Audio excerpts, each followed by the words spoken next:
If you've ever opened Microsoft Word and seen a long list of recent documents that you no longer want showing up, this video is going to help. Today, I'm going to show you how to delete recent documents in Microsoft Word quickly and easily. This is a simple way to clean up your recent file list, keep things organized, and remove old documents you don't need visible anymore. And if this tutorial helps you out, make sure to hit the like button and subscribe for more easy software tips just like this.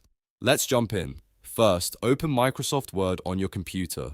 Once Word is open, look up to the top left and click the File menu. This is where Word keeps your document management options, including your recent files. After that, click Open. When you do that, you'll see the list of recent documents appear on the screen. This section shows files you've opened recently, so it's the right place to manage what appears there. Now find the document you want to remove from the recent list. Once you see it, right-click on that document. A small menu will appear, and from that menu, choose Remove from List. This will delete that document from the Recent Documents view without deleting the actual file from your computer.